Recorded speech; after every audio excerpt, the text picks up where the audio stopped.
Good morning class. हम पढ़ रहे हैं आपकी आरोह पुस्तक का जो सेकंड चैप्टर है मियां नसीरुद्दीन, जिसके लेखिका हैं कृष्णा सोबती। ये जो आपका पाठ है मियां नसीरुद्दीन, यह हम हशमत नामक संग्रह से लिया गया है। इसमें हमने जाना कि लेखिका जब उधर से गुजर रही थी तो उन्होंने वहाँ आटे का ढेर लगते हुए देखा। आटा लगाया जा रहा था, गूंथा जा रहा था। तो वहाँ उन्होंने सोचा ये कौन है, क्या है, इनसे ज़रा सी बातचीत की जाए। उन्होंने उनके बारे में काफ़ी सुना हुआ भी था। मियां नसीरुद्दीन जो कि 56 किस्म की रोटियां बनाना जानते थे, उनके बारे में कृष्णा सोबती बता रही थी। तो मियां नसीरुद्दीन उन्होंने यह हुनर किस प्रकार सीखा, किस प्रकार से उन्होंने ये काम किया, कैसे शुरू हुआ, कैसे खानदानी काम चला आ रहा है, इस पर उन्होंने रोशनी डाली, इस पर उन्होंने प्रकाश डाला। उसके बाद कृष्णा सोबती ने उनसे प्रश्न किया कि आप लोग खानदानी नानभाई हो। नानभाई यानी रोटी बनाने वाला। आप लोग खानदानी नानभाई हो, तो आप लोग किस बादशाह के यहाँ काम किया करते थे? आप बादशाह का नाम क्या था? और बादशाह के यहाँ आपके पापा काम करते थे या दादाजी काम करते थे? तो इसके बारे में न बताकर मियां नसीरुद्दीन बताने लगे कि एक बार जहांपनाह ने उनसे कहा कि ऐसी कोई चीज़ बनाओ जो ना आग से पके और ना पानी से सीजे। तो ऐसी कौन सी चीज़ है? बड़ी जिज्ञासा हुई लेखिका को। तो इसके बारे में अब हम पढ़ना प्रारंभ करते हैं। मियां ने घूरा, बहुतेरे पर खानदानी नहीं। सुनिए, दिमाग में चक्कर काट गई है एक बार। हमारे बुजुर्गों से बादशाह सलामत ने यूं कहा, मियां नानभाई कोई नई चीज़ खिला सकते हो? हुक्म कीजिए जहांपनाह। बादशाह सलामत ने फरमाया, कोई ऐसी चीज़ बनाओ जो न आग से पके न पानी से बने। तो लेखिका ने पूछा, क्या उनसे बनी ऐसी चीज़? क्यों न बनती साहिब। बनी और बादशाह सलामत ने खूब खाई, खूब सराही। लगा हमारा आना कुछ रंग लाया चाहता है। बेसब्री से हम पकवान क्या था, कोई खास चीज़ ही होगी। यानी लेखिका ने सोचा, चलो हम यहाँ आए हैं तो हमारा आना कुछ रंग लाया। ज़रूर ऐसी कोई चीज़ बनाई होगी इन लोगों ने जो ना आग से पके न पानी से सीजे। मियाँ कुछ देर सोच में खोए रहे। सोचा पकवान पर रोशनी डालने को है कि नसीरुद्दीन साहिब बड़ी रुखाई से बोले, यह हम न बतावेंगे, बस आप इतना समझ लीजिए कि एक कहावत है ना कि खानदानी नानभाई कुएं में भी रोटी बना सकता है। मतलब अब ये और बड़ी बड़ी बातें फेंक रहे हैं कि हम ये नहीं बताएंगे आपको कि कौन सी रोटी बनाई या कौन सी चीज़ बनाई, बस आप इतना समझ लो कि खानदानी नानभाई तो कुएं में भी रोटी बना सकता है। अब क्या इस प्रकार की बातें संभव हैं? लेकिन इन बातों का वो कोई आधार भी प्रस्तुत नहीं करते, इन बातों के लिए वो कोई प्रमाण भी नहीं देते और कुछ ठीक भी नहीं बताते। कहावत जब भी गढ़ी गई हो, हमारे बुजुर्गों के कर्तव्य पर पूरी उतरती है। मजा लेने के लिए टोका, कहावत यह सच्ची भी है। लेखिका को लगा कि इनसे पूछूं कि अरे महाशय, ये कहावत सच भी है क्या कि नानभाई कुएं में भी रोटी बना सकता है?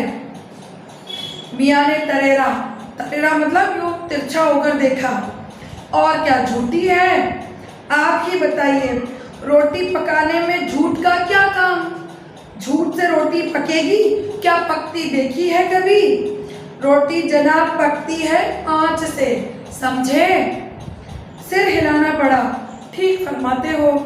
मतलब लेखिका भी ऊब गई थी इनकी बातों से कि ये किस प्रकार की निराधार बातें कर रहे हैं। इस बीच मियाँ ने किसी और को पुकार लिया। मियाँ रहमत, इस वक्त किधर को? अरे वह लौंडिया ना आई रुमाली लेने, शाम को मंगवा लीजो। इतने में ही लेखिका से बातें करते करते वो किसी और की तरफ बात करने लगे और बोले कि भाई वो लड़की नहीं आई, रुमाली लेने आने वाली थी। रुमाली एक प्रकार की रोटी का नाम है। मियाँ एक बात और आपको बताने की जहमत उठानी पड़ेगी। मियाँ ने एक और बीड़ी सुलगा ली थी, सो कुछ फुर्ती पा गए थे। पूछिए। अरे बात ही तो पूछिएगा, जान तो न ले लेवेंगे, उसमें भी अब क्या देर। 70 के हो चुके, फिर जैसे अपने से ही कहते हो, वालिद महरूम तो पूछ किए 80 पर, क्या मालूम हमें इतनी मोहलत मिले ना मिले। तो मियाँ नसरुद्दीन ने लेखिका से कहा, भाई सवाल ही तो पूछोगी, जान तो नहीं ले लोगी तो पूछो क्या पूछना है।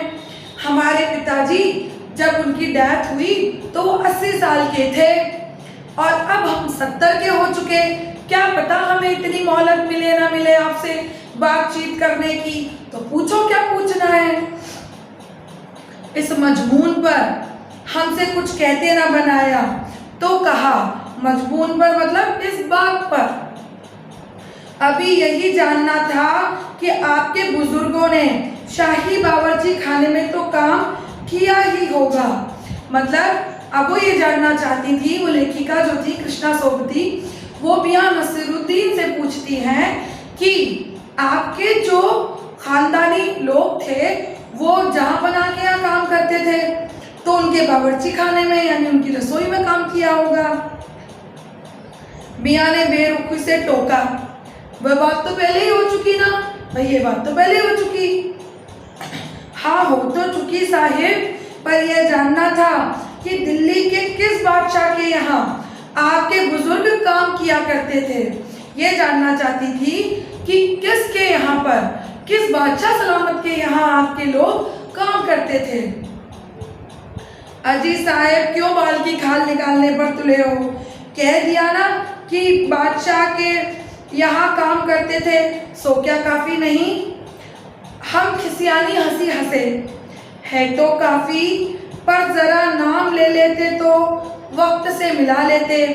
लेखिका को लग रहा था कि यदि मियाँ नसीरुद्दीन ये बता दें कि किस बादशाह के यहाँ काम करते थे तो ज़रा टाइम मिला लें कि अच्छा ये उस वक्त के रहे होंगे, ये बहादुर शाह जफर के टाइम के रहे होंगे, ये औरंगजेब के टाइम के रहे होंगे, ये रंगीला के टाइम के रहे होंगे, मोहम्मद शाह, तो ज़रा वक्त को मिला लेते। कौन से? बहादुर शाह जफर की। मियाँ ने खींच कर कहा। फिर अलट पलट के वही बात, लिख लीजिए बस यही नाम।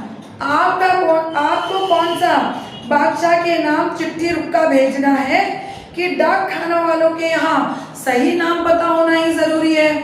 मतलब अब मियाँ नसरुद्दीन भी चिढ़ गए थे कि आप तो यही नाम लिख लो बस, आपको कौन सी चिट्ठी पत्री भेजनी है जो सही सही नाम ज़रूरी है। हमें बिटर बिटर अपनी तरफ देखते पाया तो सिर हिला, अपने कारीगर से बोले, अरे ओ बब्बन मियाँ, भट्टी सुलगा दो तो काम से निपटें। ये बब्बन मियाँ कौन है साहब?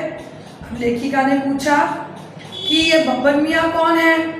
मियाँ ने रुखाई से जैसे फांक ही काट दी हो, मतलब जैसे अनबने मन से बात का उत्तर देना भी चाहते हैं और नहीं भी देना चाहते हैं। रुखाई से अनबनेपन से वहां से उठ गए। अपने कारीगर और कौन होंगे? मन में आया पूछ लें। जब मियाँ नसरुद्दीन ने यह कहा कि बब्बन मियाँ अपने कारीगर हैं तो लेखिका के मन में एक प्रश्न और हुआ कि ये भी पूछ लिया जाए कि ये आपके बच्चे हैं या आपके यहाँ काम सीखने आते हैं या कुछ और। मन में आया पूछ लें, आपके बेटे बेटियां हैं, पर मियाँ नसरुद्दीन के चेहरे पर किसी दबे हुए अंधड़ के आसार देख यह मजमून न छेड़ने का फैसला किया। पर अब लेखिका को ऐसा लग रहा था कि यदि अब कोई और प्रश्न पूछा गया तो इन्हें बड़ा गुस्सा आ जाएगा, जोर का आंधी तूफान आ जाएगा।